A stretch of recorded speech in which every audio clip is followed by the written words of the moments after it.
Yeah, so there were a lot of firsts. There were a lot of times I'd quit smoking and I'd quit drinking. I got serious about therapy. Like I did that stuff a million times, right? The I would have to say this, the biggest change in that moment was I was just tired of my own bullshit. That was the first thing I changed. I stopped allowing. Welcome to Diversity Dish, where we're dishing on everything diversity, equity, inclusion, and justice related. My name is Sedruola Maruska, and we're bridging the gap between what needs to be said and what needs to be heard. Those individual experiences that are often ignored or simply dismissed. Sometimes I'm dining alone, sometimes I'm dining with friends, and sometimes I'm dining a la carte. No matter how I'm dining, it promises to be delicious. Let's dig in.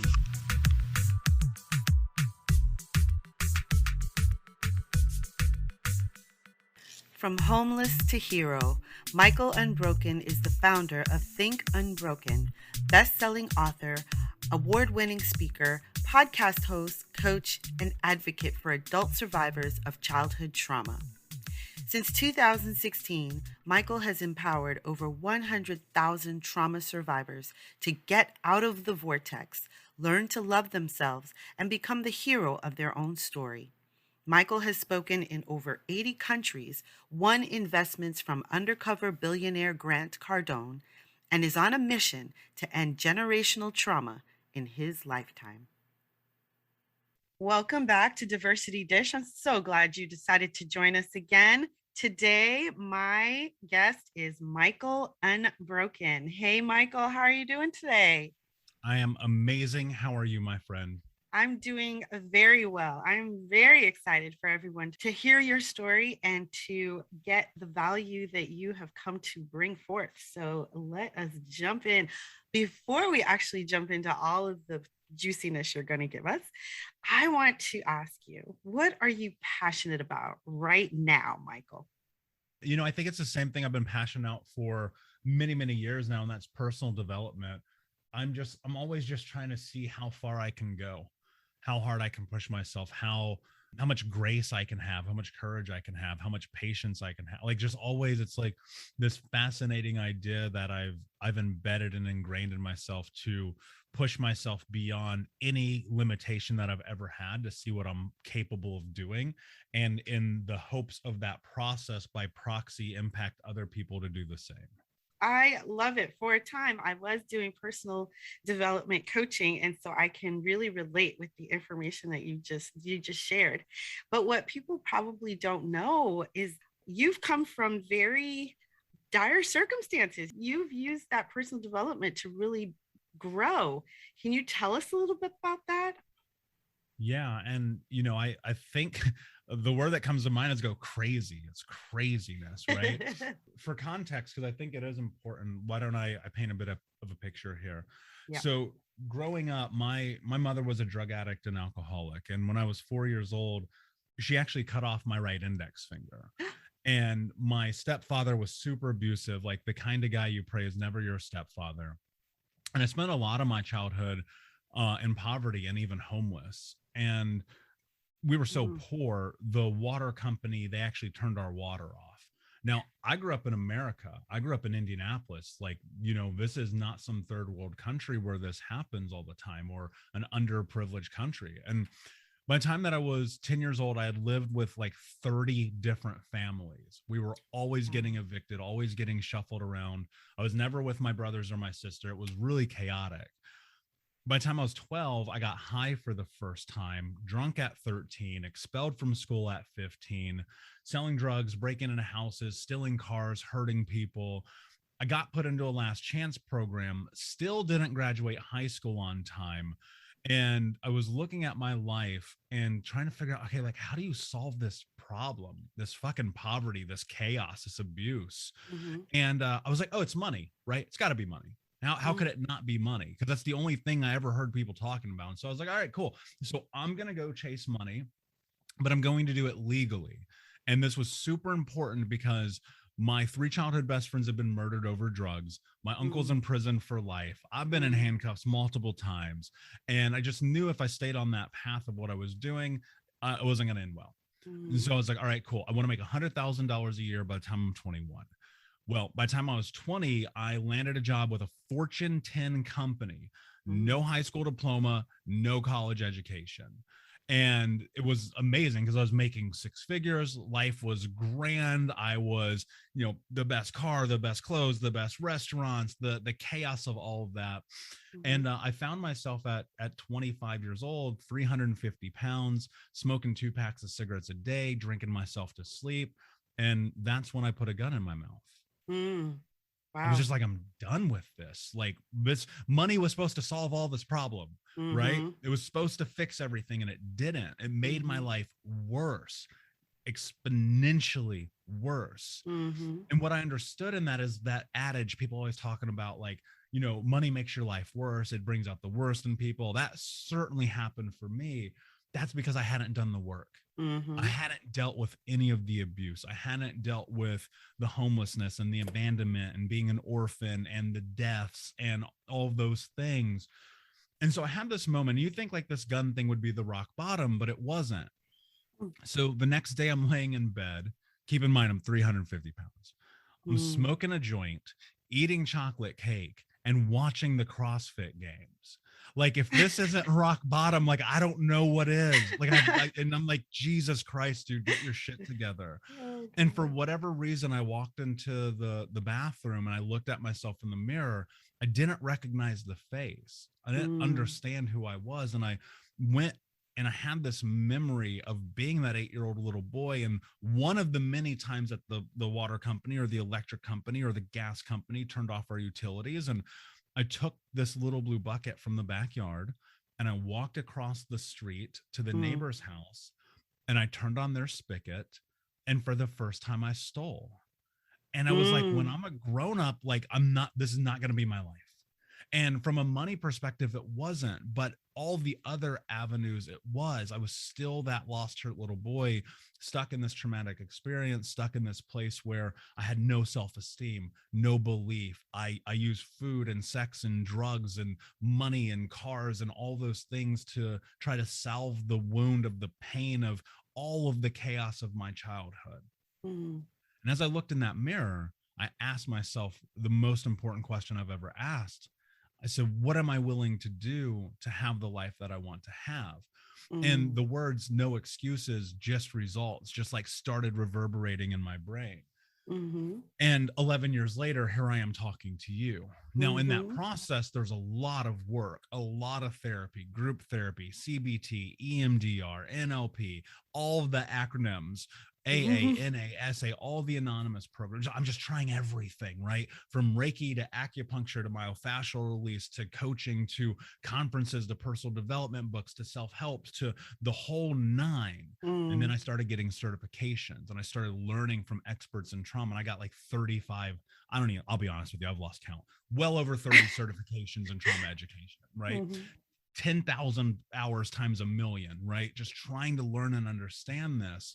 And, it's been this incredible journey where I didn't plan on this. No part of my life was ever like, it'd be great. Let's be the spokesperson for children who get hurt. It was never part of my mission. But, I believe that we have a moral obligation to serve when we learn something. And I'm not an anomaly. I'm not special. I don't know shit that anyone else does. It's just that I'm stubborn. And I refuse to accept the reality that was handed in front of me. And instead of playing the victim, which I'm a pro at, I decided to be the hero of my own story. And that's what I try to do for other people. I just simply say, these are the tools. You can do this too. Wow. That is an incredible journey. I want to roll back just a little bit to when you're looking at yourself in that mirror that day and you're realizing that you were still that unfulfilled 8-year-old boy and you're thinking to yourself, there has to be more. What was the first step you took after that? Like, what was the tangible first thing you did once you realized there needed to be a change? Hey, thanks for listening. My name is Sedruola Maruska, and I help entrepreneurs and small businesses go from mediocre to magnificent by transforming their cultures to be more equitable and inclusive. To find out how we can work together, go to diversitydish.com, where you'll find my consulting, coaching, and speaker information. diversitydish.com. I look forward to working with you. Yeah, so there were a lot of firsts. There were a lot of times I'd quit smoking and I'd quit drinking. I got serious about therapy. Like I did that stuff a million times, right? The I would have to say this, the biggest change in that moment was I was just tired of my own bullshit. That was the first thing I changed. I stopped allowing myself to make excuse. I stopped fucking negotiating with myself. I stopped negotiating with myself. And that's the thing that people don't understand. Like every time you negotiate with yourself, you are doing yourself a disservice. And I forced myself into suffering because I needed to go through it. And I don't mean suffering like physical, but I mean like mental and emotional. Sure, there was physical suffering. I lost 125, 30 pounds, right? Yeah. There's physical suffering involved in that for sure.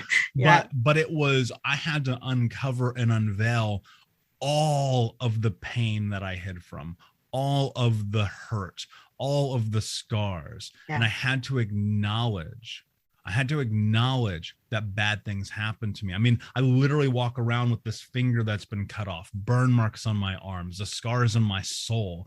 And I was like, fuck, man, you're going to keep hiding from this? Right. Look at what it's done to you.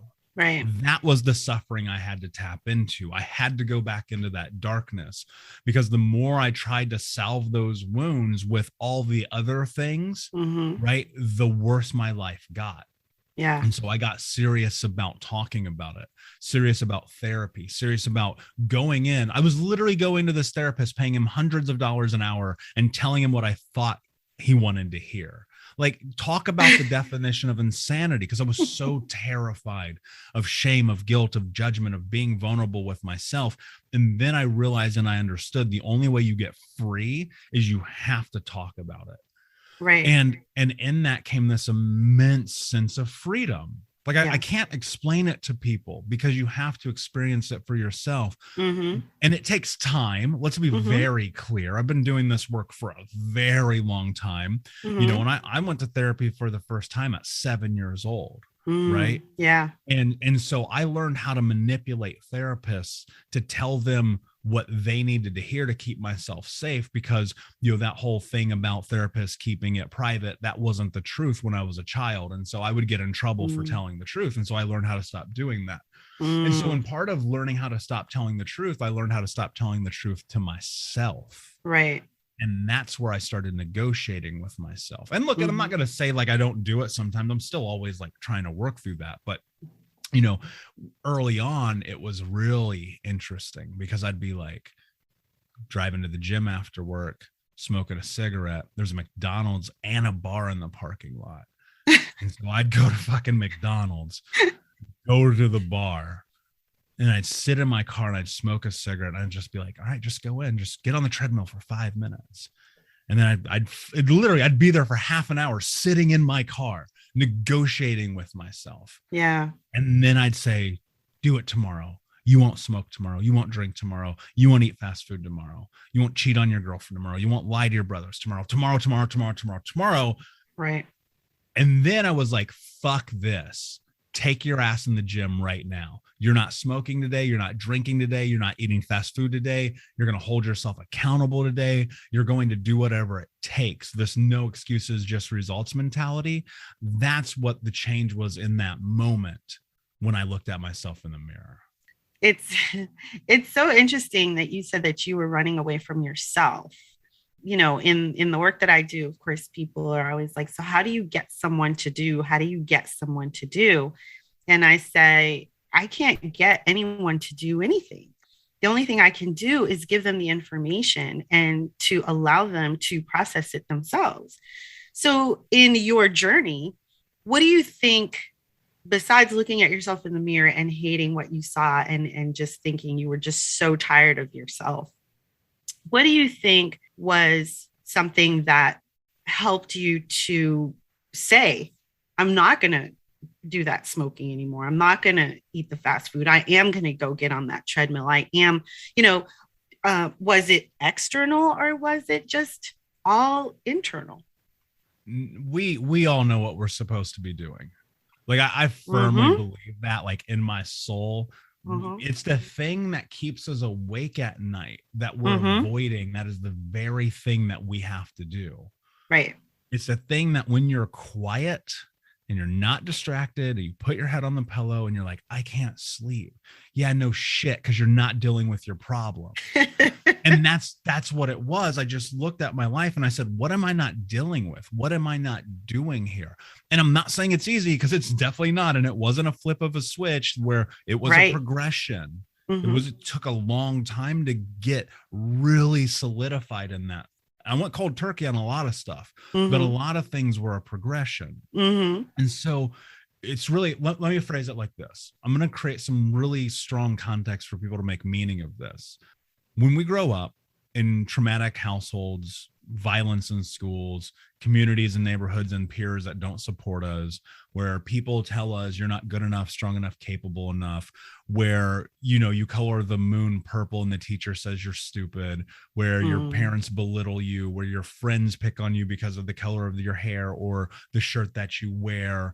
And every single thing that you do in your life is under a microscope, to the extent that there's shame and judgment cast upon you when you try to tap into the intuition of understanding who it is that you are. Well, what happens as an adult is you have no idea who the hell you are. Right. You have no idea how to tap into the intuition and trust yourself. And you have no idea how to not let other people influence you. And so what happens is, and we all have measurements for this. No one's innocent of this, unfortunately. We've both bestowed it on people and we both have had it laid upon us. And so in that, the thing that starts to happen as you start to step into your growth and creating who it is that you are, it's a trial by fire.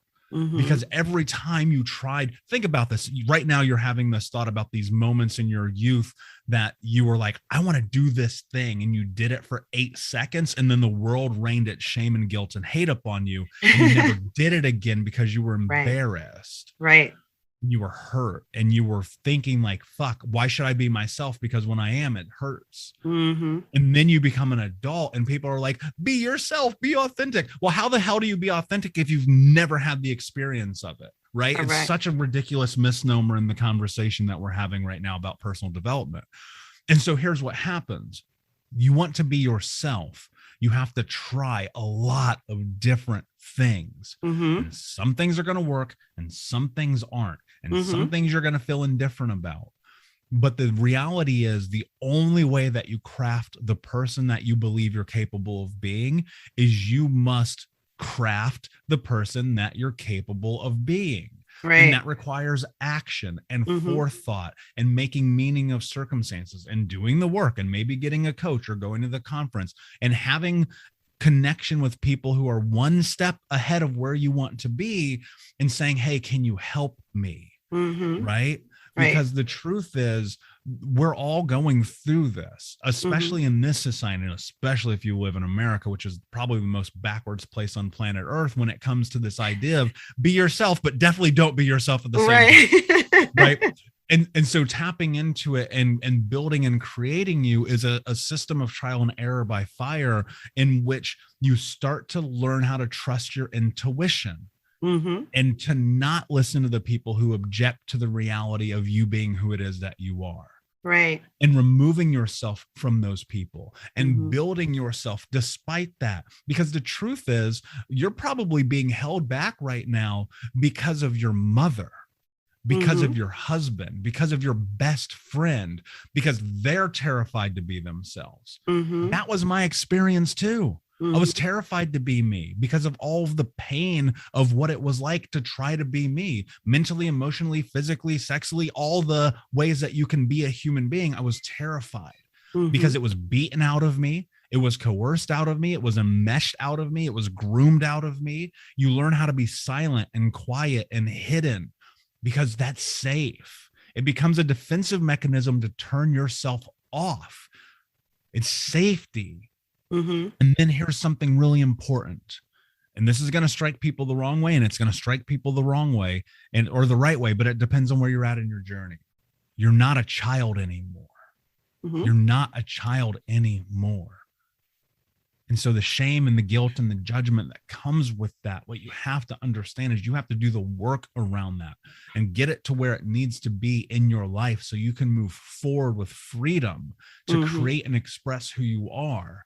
Because the longer that you hold on to those invalid truths that were bestowed upon you, not created natively, the longer you hold on to that, the harder this journey gets.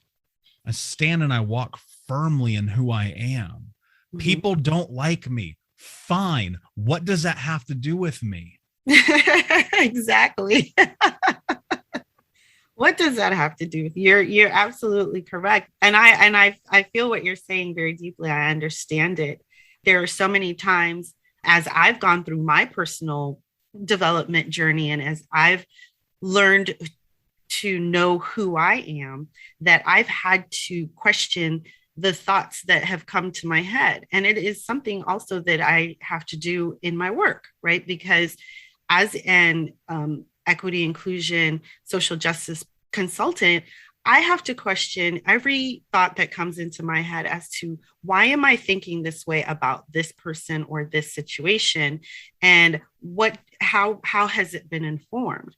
And so I have to do the same thing with myself. I have to say, am I doing this or not doing this because I don't want to do this, or I want to do this, or am I doing it because I feel like I should?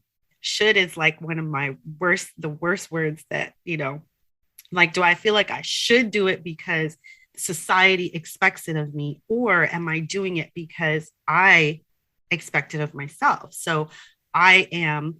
And I think what you're saying is that when we are more intentional with our thoughts, when we're more intentional with the things, with the directions that we go and the things that we want to do, that's where we can have a better understanding of who we are and where we're actually going. Yeah, and I don't think it's as simple as intention, because I think that you also, within that scope of intention, need to have clarity, right? Yes. Because I think a lot of times, and maybe this is just the way I define the words, intent is like, I'm going to do it, right? But clarity is the way that you're going to do it, right? Or it could be the reason that you're doing it, right? 100%. Both, right? Absolutely. So you're intentional because you have this very clear vision of where you want to be or where you want to go. And so you're intentional about the things that you do and how you do them to get to that goal. Absolutely. And I think you struck on something that I think people will hear in passing and not hold on to, that I want to come back to. This idea about should, that shit's the devil. Like, for real. I'm going to say something and people are going to be like, this dude's a narcissistic egomaniac, but I'm going to promise you, when you adapt this to your life will be different. I only do what I want to do, and I don't do what I don't want to do. Yes. I think that is a way that we all should be. I agree. We all should do things that we want to do and not do the things that we don't want to do. Because when we find ourselves doing the things we don't want to do because someone else thinks we should do them, we become people that we don't recognize and that we don't like. Yeah. And I think it's more important for me to like me than it is for you to like me, right? Because you just said also, you were like, if you don't like me, why is that my business? It's not. My business is to like me, myself, right? Yeah.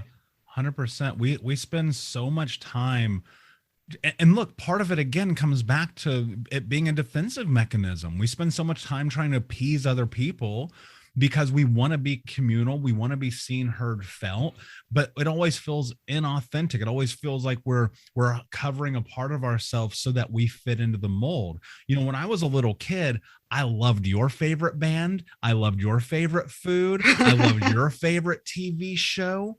Right.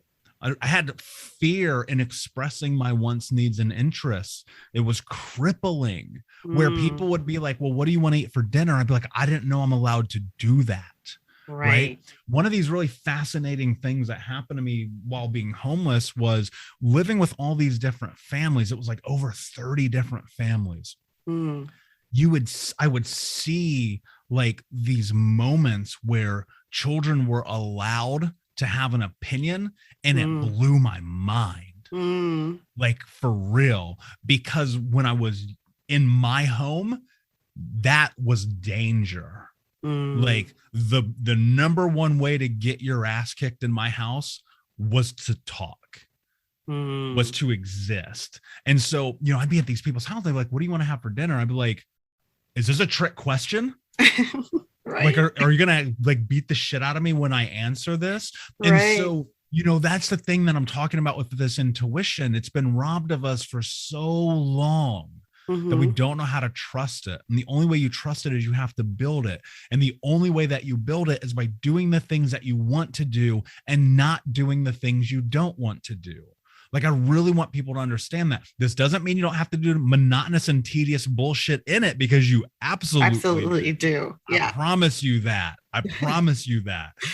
But when I think about this overarching grandiose view of your life, to get to this place where you want to have sustainability and being okay with the reflection on the other side of the mirror, you have to create life in the way that you want it to be, because that's the only way that you get to the point where the thoughts that keep you awake at night go away. If you're not living life on your terms, you're not living.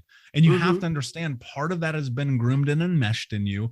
But the other part, let me put it this way. Every day you get to walk into this room. It is your choice to walk into this room. No one else has any say in this. You choose, okay? But every single time that you walk in this room, you get punched in the face. How many days are you going to walk in that room before you stop? At some point, the choices that you're making are self-inflicted punishment. This applies to the choices you're not making as well. And it's difficult. It's hard, because that means that you have to challenge the narrative of what you think you're capable of. And that means you got to get really clear about who you want to be. And that means that you have to do hard, difficult, incredibly uncomfortable things. Like, maybe you have to quit the job, leave the relationship, pack the bags, move across the country, live in different countries, speak on stages, write books, be on podcasts, like whatever that is. You got to challenge yourself to find out the scope and the depth of what you're capable of doing, because I don't know about you, but I don't want to be on my deathbed and die with regret, wondering what if. And that to me is the self-inflicted punishment. Yeah. You know, part of my story is too that I was diagnosed with cancer in 2017 and went through active treatment through 7 months in 2018. And in that time, of course, you're diagnosed with cancer. The first thing you think is, oh my God, I'm going to die. But in that time, one of the two questions that I asked was, what have I done with this one and, this precious life that I have? And am I happy with what I've done? And I wasn't where I needed to be. I wasn't, doing what I wanted to do. And from that time, I put myself on the journey of learning about me and about learning where I want to be and being open to what I want versus what everybody else wants. And it's been a whole different type of ball game. And I think that in what you're saying is that same thing. You've got to put yourself on the path that you think you want to be on and work on that. When you talk about trauma, you talk about childhood trauma, but I think, there's also a lot of talk about generational trauma that comes through, because it does come through in the genes. And I think everyone is walking around with some sort of generational trauma that also needs to be unpacked. So then you take the generational trauma and then you take the trauma of the life that you're in at the moment. And all of those things have to be confronted, right? All of those things have to be faced and all of those things have to be unpacked. And that's how you find who you are. That's how you, as you say, become the hero of your own story. Yeah, absolutely. And so I'll share a little anecdotal story with you. I was in my therapist's office like 6 years ago, and we were having this conversation. And what I really appreciated about my connection with him, and still my connection with him, is like he lived it. Like his childhood was like on par with mine. So I was like, cool, he gets it. So I don't have to try to, all that stuff. Yeah, explain. When I was 14 years old, I put a restraining order on my mother and my stepfather. At 14 years old, I did that. I could foresee the future. Right. At 18 years old, after a drunken, violent encounter where my mom walked in my room and it's chaos, right? This whole thing happens. I looked at her and I go, I'm never talking to you again. I'd given her every chance imaginable. I'd suffered in ways people should never suffer. And when I said that, I meant it. Until the day she died, I talked to her like one time. And so I'm sitting in this therapist's office one day, my therapist's office, and we're talking about this. I'm sharing this story, but in depth, right? The whole healing journey process of going into the darkness around it. Right. And he goes, how do you feel about it? I go, I don't have any regrets about it. And he goes, there's a lot of impact of generational trauma. Here's what's interesting. I had been learning about family systems. I've been reading books about trauma. I've been watching podcasts or listening to podcasts. I've been watching YouTube videos, like the whole nine. This is 6 years ago. So this conversation still wasn't happening like it's happening now. And the words generational trauma immediately made sense to me. And I looked at him, I said, of course, because here's what I understood in that moment. My mother and stepfather treated me how their parents treated them, how their parents treated them, how their parents treated them. On and on and on. And I'm biracial. So I'm from West Nigeria and from Ireland. That's where my genealogy is. That's where my DNA comes from. And so then I factor in the genetic DNA of those experiences and those lands, not only through slave trade, but through indentured servitude, through famine, through the whole nine. And then you look at the fact that we are the DNA of all of those people in front of us. And so we carry that with us. And that's science. And there are people who are like, that's not real. No, it's science. Go look it up. Right. And so then you're in this position where you're measuring, okay, so I've had the impact from a genetic standpoint of trauma through all of these hundreds and thousands of years to the dawning of man, while also understanding man is incredibly cruel to each other, right? And then now being in this position where I'm suffering tremendous amount of abuse as a child. So there's this thing called the Adverse Childhood Experiences Study. It was done in the mid-90s by Kaiser Permanente, Dr. Felitti, and the California Center for Disease Control. And it was basically this research to point and find out if there is a correlation of long-term detrimental ramifications as an adult to childhood adverse experiences. There's a series of 10 questions. Again, it's called the ACE study. I highly advise you look it up. I will argue it's inconclusive because the sample study was small. I think it needs to be way, way, way, way bigger, but it gives us data to start with. So it points to this idea that 83% of all human beings, well, at least from the study, right, have had an adverse childhood experience. Well, I think that's way too low. One, you factor in the reality that most abused children are told to never tell. You have this huge amount of non-reports. You have men who are terrified of the idea of ever talking about the things that happen. So now you factor that in, and you have all the fear of all of the things coming together. Well, so I would argue actually probably it's higher, like 95%. Right. Let's say 95% of human beings had adverse child experience. Now, for context, that could mean, did a parent get divorced? Did parents hit you? Were you ever sexually abused? Did you have someone in your family go to prison? Did you ever not get taken care of or taken to the doctor when you need it? Were you starved? Were you like that whole thing, right? So there's just these simple 10 questions. I answered yes to every one of them.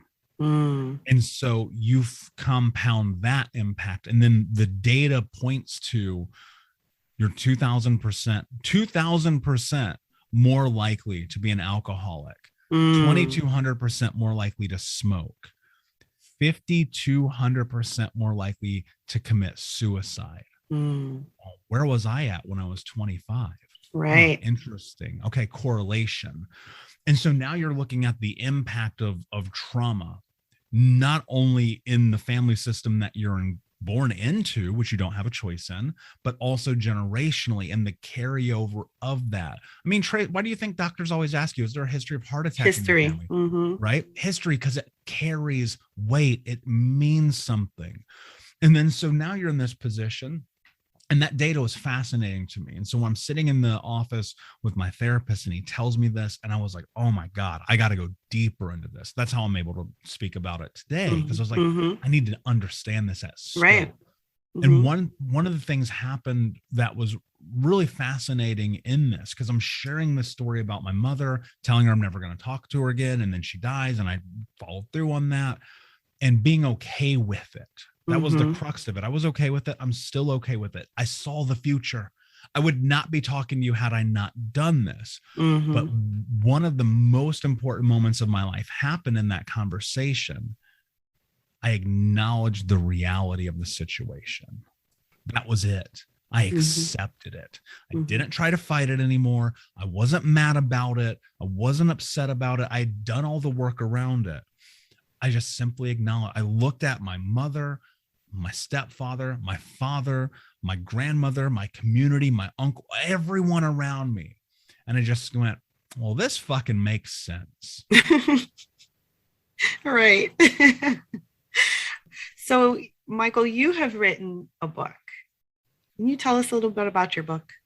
Yeah, I've written a couple of books, actually. And I'm on a mission to write a book a year till the day I die. So next year will be the third one. You started 2 years ago then, or last year? Yeah. So, here's what's really interesting. I wrote my first book actually when I was a little kid. It was a vampire romantic comedy. I just seen Vampire in Brooklyn. So I was way ahead of the curve. By nature, I'm a writer. I'm a writer first. I'm not a coach first. I'm not an entrepreneur first. I'm not a speaker first. I'm a writer first. And so I'd been going through and, I've done all the personal development. I still do. I have my own coaches. I go to the seminars. I get the certifications. Like I do this whole thing. And this is a part of my life. I'm still doing it every day. And I was sitting in Thailand and I was just thinking about something. I was like, damn, I've made it a long way. I've lived in 12 countries. I've spoken in 80. I've traveled the world. I got out of poverty. I'm not dead. I had some autoimmune disease issues and I'm still here. I'm going to write a book. I'm going to actually put something out there that is important, that matters, but it's not going to be about me. It's going to be a tool for people. And so the book is called Think Unbroken. And the crux of it is, how do you take the understanding of what you have in the journey to get to where you are in your life and marry that with the fact that people don't make meaning of information and data that they take in the moment that they take it in. And so I was like, oh, okay, cool. What I'm going to do is I'm going to write a book that's part self-help, but part journal. And so that's what Think Unbroken is. It's nice. Can you go through and understand, this is 101, this is baseline, this is a very simplified version of all of these teachings, because it's way too complex to, if I wrote a book that I thought I could put everything into, it'd be like 2,000 pages, right? Way too intense. And so I said, okay, cool. For context, I'm going to write the preface. It'll be my story, right? As I think context needs to be created, but the rest, it's going to be practical tools and then reflections on those tools so that you have something that you can carry with you as a companion through this journey. And that's what it is. That's what Think Unbroken is. So I'll definitely have a link to buy that book in the show notes, because they can have it for free. I wrote this book to be a tool to help people, and I'm sorry to interrupt you, but no, it's fine. They can have it for free. Just go to traumahealingbook.com. You can have it for free. All right. Well, then I will put that. You can buy it too. That's up to you, but you can download it. Traumahealing.com. traumahealingbook.com. Okay. Okay, great. Because, if people want to support you in that way, they can buy it. If they aren't able to do that, but they want to start their journey, they can download it for free. That's awesome. Thank you so much for that. Yeah. And so you wrote this book. So now you decided that you want to write a book a year. Where did that come from? I know you say you're a writer before you're anything else. So where did that desire come from? Yeah. I'm just always thinking about challenging myself. Yeah. I'm fascinated by this idea that I even am limiting myself today. Right. Right. I think about the idea, and people look at my life and go, man, you've done so much. And I'm like, I haven't done anything yet. I've done nothing that I want to do yet. I've made markers on the journey. And so this idea of writing a book a year till the day I die is very much ingrained in, let me put it this way. I heard this in a podcast. I swear I've tried so long to figure out who said this, and I cannot remember. And I wish I would have written his name down.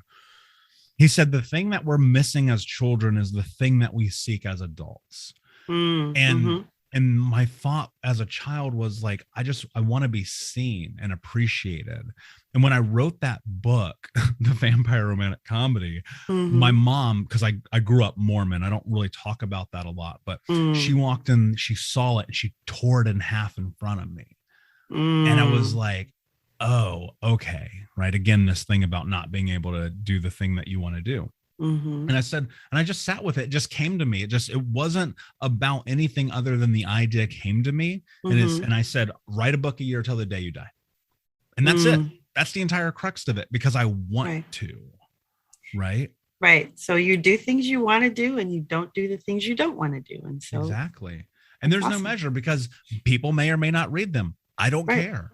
Right. It's not about the outcome. It's about what you feel and what do you want to put out there. And so, I think that's fantastic. I think it's incredible. And, who knows, who knows why that seed, that thought was planted in your brain, and who knows where that will go. So, but that's not it's often not about the destination, right? It's often more about the journey, more about where you're going. And it doesn't matter if people jump on or not, right? It's kind of like you're driving your car, and it's like, hey, you want to come with me? No. Okay, I'm just going to keep going because I'm going this way. You're spot on. Let me ask you a question, if you don't mind. I don't mind. Have you ever accomplished a huge goal in your life, and then immediately you were like, that wasn't as big of a deal as I thought it was? What's next? I think I can say that.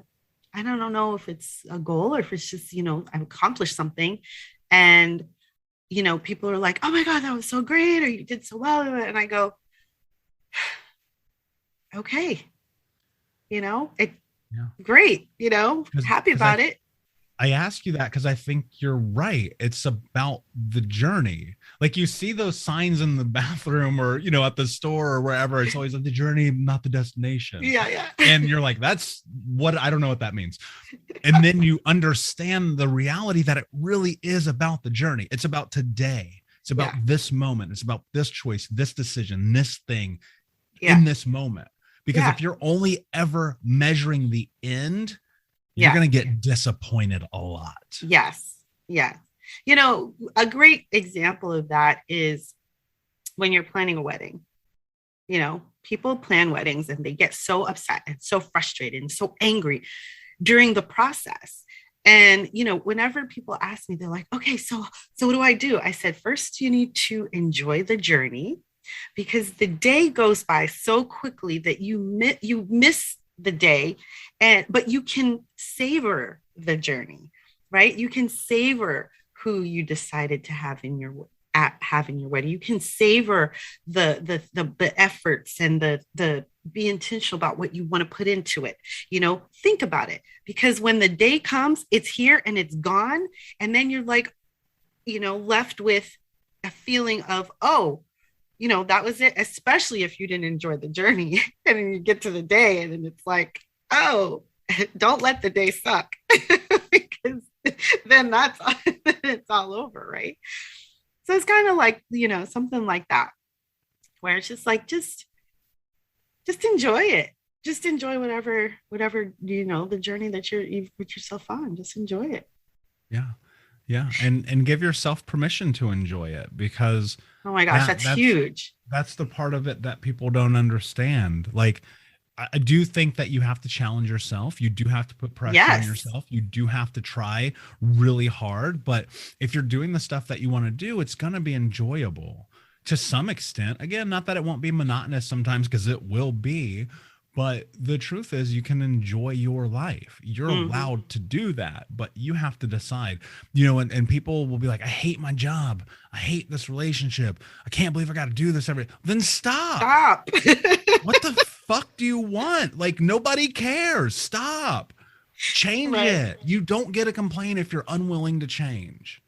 Right.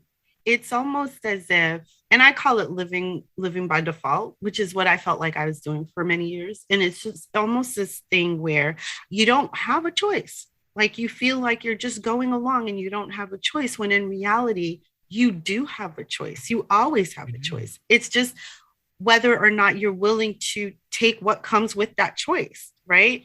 And so it's like, you have a choice. Just decide that what is the outcome worth it for you? Yeah. And you're not going to know, right? You're not going to know. This is the thing that people get trapped in. They're like, man, I'm going to plan it all out. I'm going to do all the things. I'm going to have a checklist. This is me. I'm like, I'm going to have a spreadsheet. I'm going to have a flow chart. Like, I'm going to do the whole nine. And then what happens is, it's like Mike Tyson says, which is one of my favorite quotes of all time. He goes, everybody has a plan until they get punched in the face. Right? The truth is, your plan doesn't matter, because I promise you, if you change your thought process to being solution oriented, meaning that you try to find the way through, then what happens is you recognize the game plan is simply a framework. Yeah. You adjust. It's like sports. You audible in the middle of it, and you go, okay, no, this isn't working. Try this thing. Yeah. Because I'll promise you, the way to get the thing that you want in your life is not the way that you think that you're going to get it. And it's going to take you 37 different attempts to do the thing that you thought you could do in one. Yeah, exactly. You're so right. Oh my goodness, Michael, thank you so much. This has been such a great conversation, and I love the information that you've shared. I know we're running out of time. So before we completely run out of time, my final question to you is, what is your favorite dish? Gummy bears. Love it. Well, that's a first. Oh gosh, I love it. It's I'm dead serious too, but they're not good for you. Some are, but in moderation, like everything. In moderation. I hear you. Well, thank you so much for being here, Michael. I appreciate you very much. I am going to link your information in the show notes and have people come and check you out, dig deeper into who Michael Unbroken is. Yeah. Thank you so much, my friend. I appreciate you greatly. And anyone who feels like they need to reach out, I'm on social media everywhere at Michael Unbroken. And I have the Think Unbroken podcast, which is full of incredible information. So, don't feel shy. If you're in this place where you're like, man, I need some help, it's okay to ask for help. Hey, did you enjoy that episode? If so, please leave a review. It would mean the world, but only if it's a good one and you really did enjoy it. In which case, it would be awesome if you help support my work over at patreon.com/Sedruola Maruska. And finally, before you go, don't forget diversitydish.com. I'd love to work with you. See you soon.